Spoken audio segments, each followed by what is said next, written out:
Pour cette deuxième semaine, c'est l'intervention de Christine Petre qui va nous parler de la vision erronée et anxiogène que l'on a de la cybersécurité. Christine Petre est une professeure des universités de Bretagne Sud. Cette formation est gratuite et libre de droit. C'est pour ça que je vous la partage à travers ces vidéos. Christine Petre va parler des films et documentaires qui nous apportent cette vision. Puis elle va aussi nous montrer que même si on est proche du domaine informatique ou de la cybersécurité en général, il y a quand même des notions que l'on découvre dans cette vidéo, notamment ce qui est piratage des objets connectés. Ces vidéos vont nous expliquer un peu l'approche que nous, citoyens, nous avons de la cybersécurité aujourd'hui, qui évolue rapidement avec ce que l'on avait l'habitude de voir sur Internet avant, et aussi ce qui pourrait être amené dans le futur au niveau de ce vaste domaine. Dans une deuxième vidéo, elle parlera plutôt de la data privacy. C'est parti.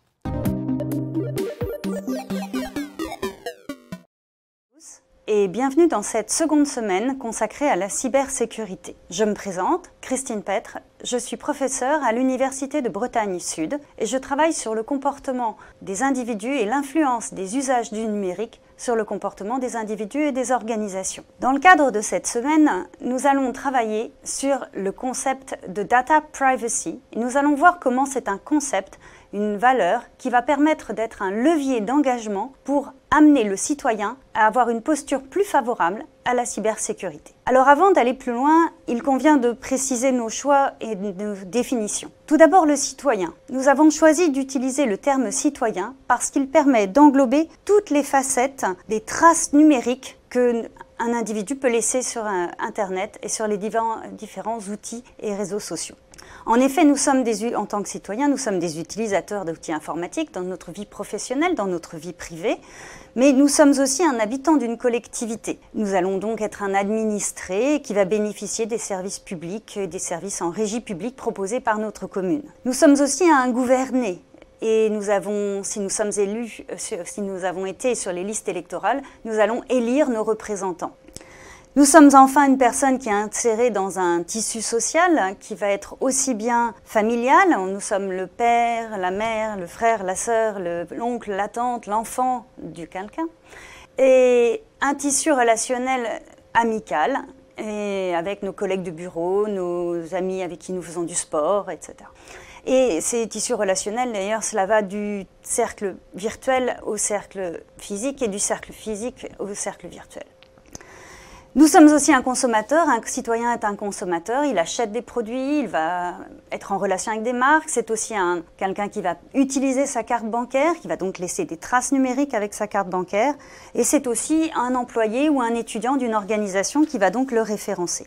Nous choisissons donc d'utiliser le terme citoyen plutôt que le terme d'usager ou de bénéficiaire ou de consommateur parce qu'il est plus large, il permet d'englober l'ensemble des profils que l'on peut envisager quand il s'agit de se pencher sur les opportunités de la data privacy pour engager le citoyen, cet individu, dans de la cybersécurité. Alors, deuxième aspect, pourquoi maintenant parler de la data privacy plutôt qu'un autre concept? Le choix de ce sujet de la protection de la vie privée permet d'être beaucoup plus inclusif. La vie privée, la notion de l'intime, du personnel, cela concerne tout le monde. À partir de là, tout le monde se voit intéressé ou en tout cas interpellé par l'idée de protéger, plus ou moins, cette vie privée et donc de demander des comptes par rapport à cela. Or, en ayant cette première démarche de protection de ces données personnelles, c'est un premier pas vers une logique d'hygiène numérique et vers finalement une démarche qui va être favorable à la cybersécurité. Les objectifs de notre semaine seront les suivants. D'abord, nous allons comprendre pourquoi la cybersécurité peut être un sujet incompris et délaissé,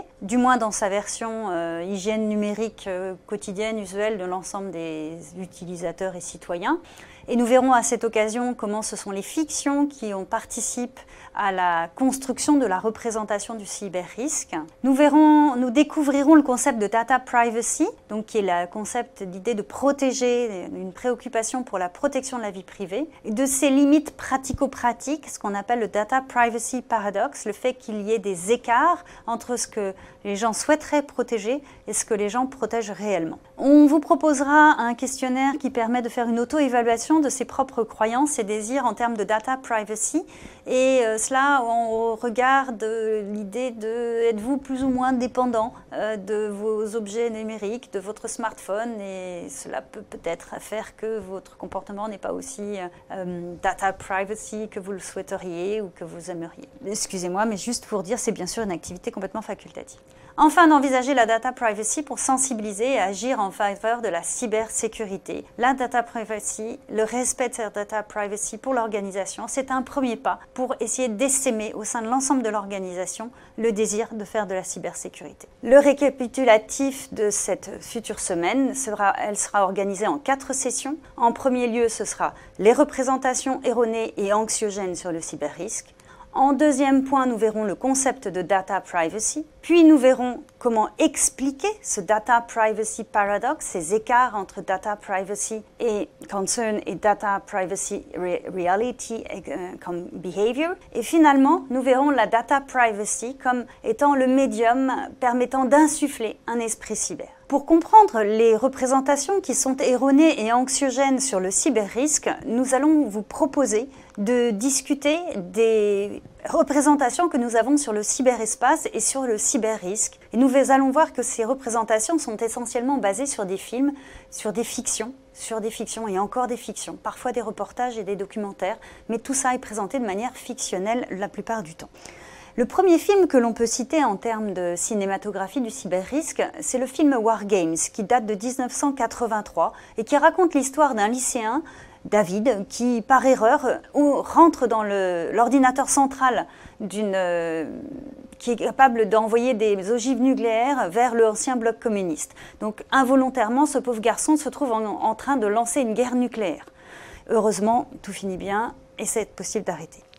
Un autre film que l'on peut citer, c'est The Hacker. The Hacker raconte dans un autre cadre comment ça se passe cette fois en Chine, comment un individu va attaquer les marchés financiers, puis essayer d'attaquer une centrale nucléaire de manière à déstabiliser le pays. Rassurez-vous, cela finit bien aussi. Plus récemment, nous avons le film The Circle, qui raconte comment, dans une forme de dystopie, toutes les grandes entreprises du net se seraient réunies, rejointes pour former un grand ensemble dans lequel les individus vivent et doivent systématiquement partager ce qu'ils vivent à chaque instant, et où l'on se retrouve dans une situation où il ne s'agit plus de partager parce que l'on le souhaite, mais il faut partager parce que c'est obligatoire. Si l'on ne partage pas, ça veut dire que l'on a quelque chose à cacher, ça veut dire que l'on ment à la société. Donc on est dans une vision un petit peu plus angoissante de la situation. Et c'est bien ce que l'on va remarquer. Quand on est sur les films, ils sont soit dans une position assez happy end, ça finit bien, c'est assez impressionnant, mais finalement ça finit bien. Ou alors on est sur une vision plus reportage, et à ce moment-là c'est beaucoup plus inquiétant. Ça crée du stress. À titre d'exemple, pour ces différents documentaires ou assez impressionnants, on peut par exemple citer le film qui a été sur l'affaire Snowden. Snowden, c'est ce jeune homme brillant qui découvre qu'il y a une surveillance massive des citoyens américains et qui va tout faire pour pouvoir révéler ce comportement qu'il estime anormal et qui va devoir fuir pour éviter, qui va être à une époque, d'ailleurs ça a été la réalité, l'homme le plus recherché du monde. Et cette représentation d'une histoire vraie est exposée de manière comme un thriller.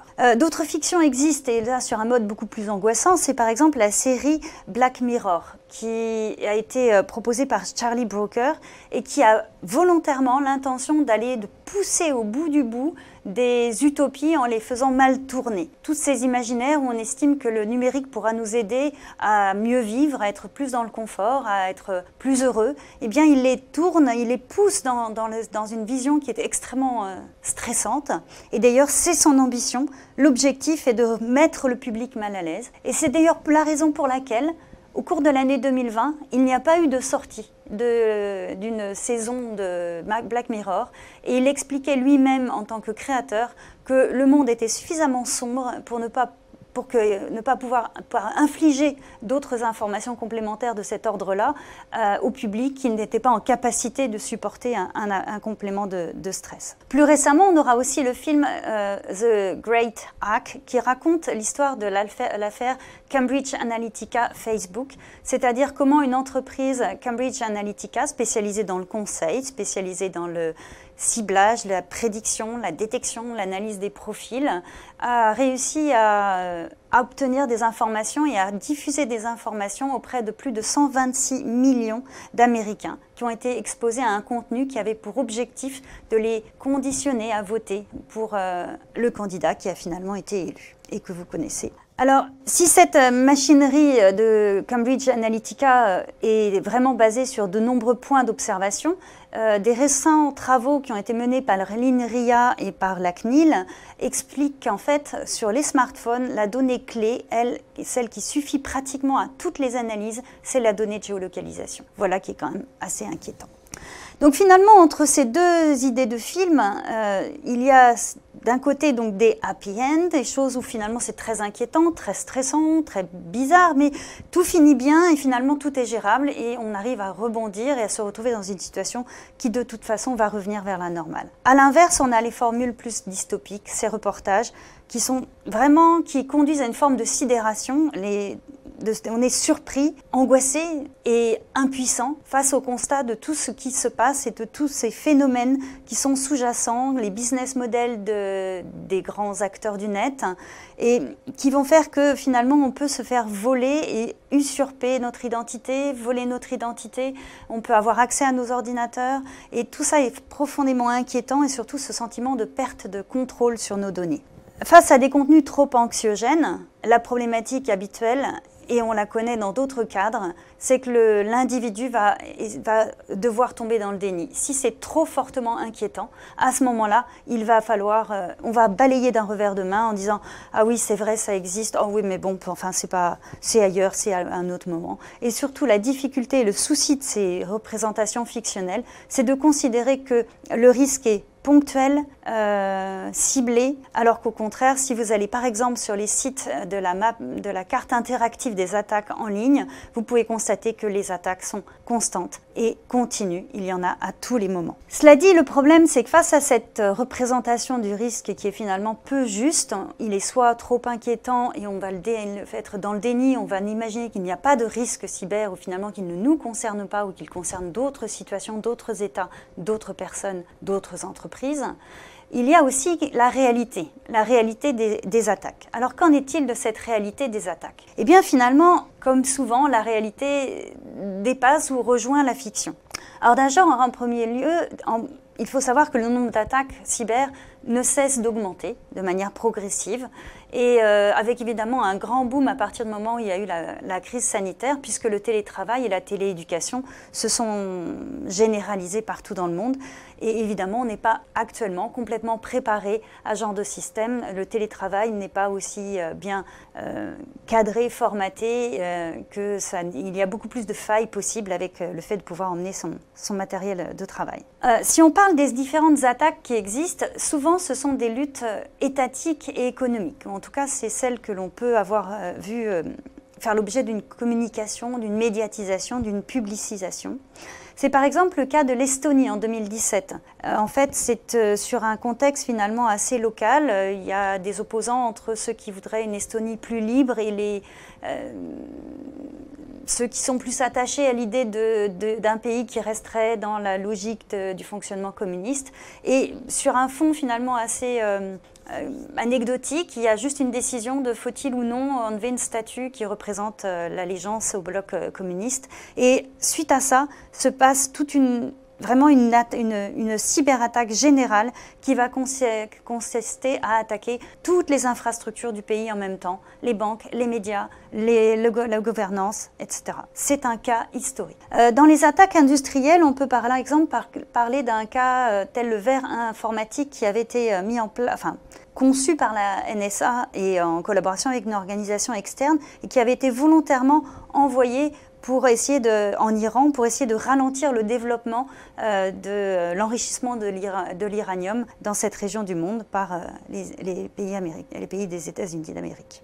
Dans les attaques d'espionnage, prenons un cas français. Par exemple, les cartes SIM de l'entreprise Gemalto, qui aujourd'hui a été rachetée par Thales, qui explique et qui a fini par accepter que vraisemblablement des attaques sophistiquées ont peut-être permis que certaines de nos cartes aient pu être probablement attaqué et que des appareils qui sont diffusés dans plusieurs pays qui s'appuient sur qui utilisent ces cartes SIM, eh bien possiblement puissent faire l'objet d'une surveillance généralisée. Vous voyez que là, on est sur une attaque qui c'est sur du matériel, mais qui va avoir une incidence sur le monde entier avec la distribution de ces cartes SIM.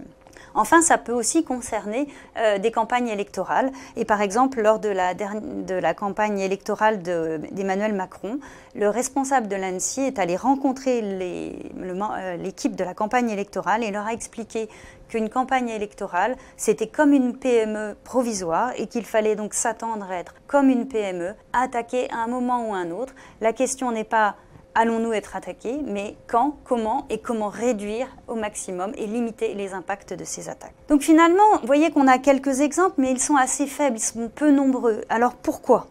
D'abord, c'est parce que les entreprises qui sont attaquées, elles préfèrent ne pas trop le faire savoir, dans la mesure où, bien sûr, ce n'est pas le RGPD qui impose qu'on doive communiquer là-dessus. Pourquoi ? Parce que ça va créer une baisse de confiance vis-à-vis de la capacité de l'entreprise à se protéger. Ça peut faire baisser son cours d'action, ça peut faire baisser les ventes, puisque les consommateurs vont se dire « Oh, attention, cette entreprise-là n'est pas en capacité de lutter s'il y a une attaque cyber ». La deuxième raison, c'est que les attaquants eux-mêmes, même s'ils peuvent être en quête de notoriété, ont plutôt intérêt à rester discrets le plus longtemps possible pour que leurs attaques soient rentables, puisqu'ils vont être longtemps en place à espionner, à écouter ce qui se passe. Alors passons maintenant aux cyberattaques de ce qu'on va appeler Monsieur Tout-le-Monde, c'est-à-dire ce citoyen, ce monsieur, cette dame qui est vous, qui est moi, et qui va utiliser, qui va laisser plein de traces numériques comme nous l'avons vu en introduction. En général, il faut savoir que quand on pose la question aux utilisateurs de leur peur vis-à-vis d'Internet, ils vont régulièrement se focaliser sur la crainte d'une attaque sur leur compte bancaire et d'une crainte sur les attaques sur les cartes bancaires, du vol de leur code de carte bancaire. Toutefois, il n'y a pas que ces aspects financiers, et si on fait la liste des attaques qui peuvent être atteintes et attaques qui peuvent concerner Monsieur Tout-le-Monde, il y a d'abord des attaques qui viennent de la diffusion d'un contenu offensif. Recevoir on peut vous envoyer un virus, tout simplement. On peut aussi vous envoyer des images de pornographie, des images des scènes de violence. On peut vous contraindre à recevoir des messages d'incitation à la violence, à la haine raciale. Vous pouvez aussi recevoir des propos diffamatoires, des intimidations, du chantage. Vous pouvez aussi faire l'objet de harcèlement et d'injures. Et il peut bien sûr y avoir la mise à mal de vos données personnelles, nous en reparlerons. Tout ce qui concerne votre vie privée, vous pouvez vous faire voler vos photos, vous pouvez vous faire usurper votre identité. On peut bien sûr détruire toutes les informations qu'il y a sur votre disque dur. On peut aussi vous les effacer, vous proposer de les retrouver si vous payez une rançon. Mais il y a d'autres escroqueries ou d'autres utilisations et attaques auxquelles on pense moins, comme par exemple le fait que l'on va utiliser une partie de notre capacité de notre ordinateur, de son processeur, pour diriger une attaque vers une entité extérieure. Et donc on va multiplier des milliers d'ordinateurs vont être en partie utilisés pour que leur capacité de travail serve à cette attaque massive.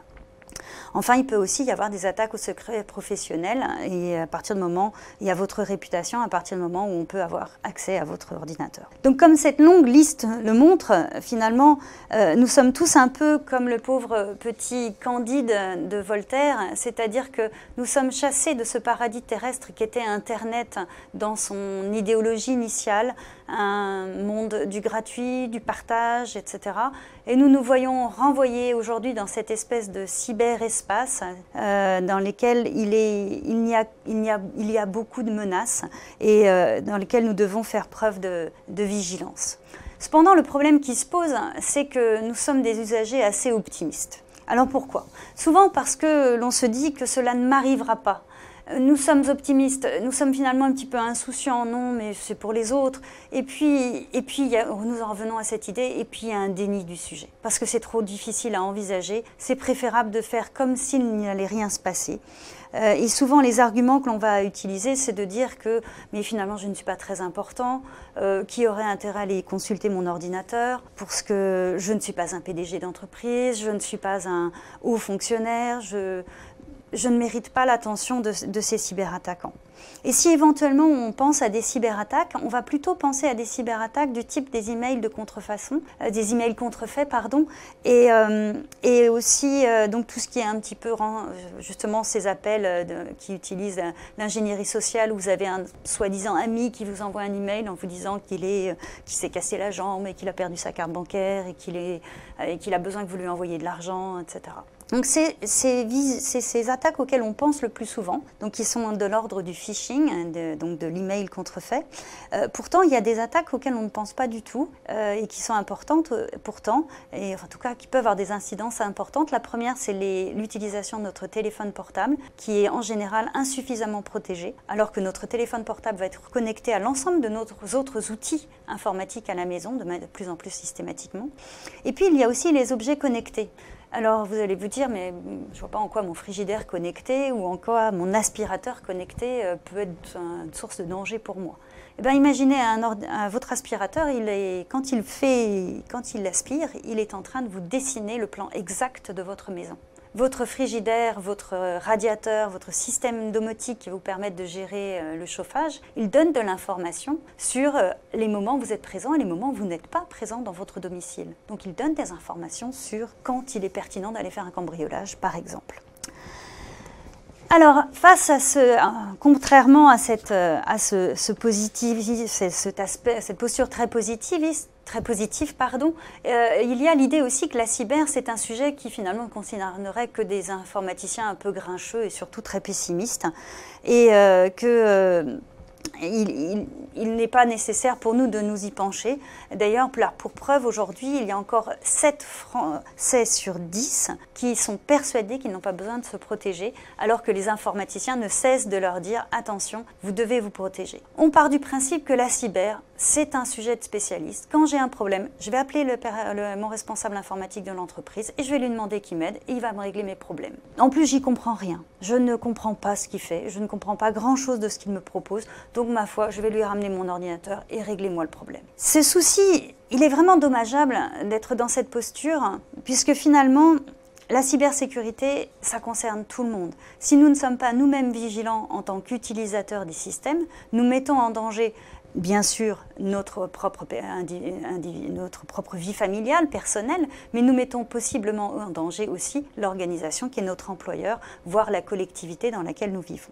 Donc il convient d'essayer de rebondir et de se faire violence pour ne pas tomber dans ce cyber-optimisme et d'être au contraire un peu plus vigilant et de se dire comment dois-je faire de manière à ce que je sois plus cyber-attentif.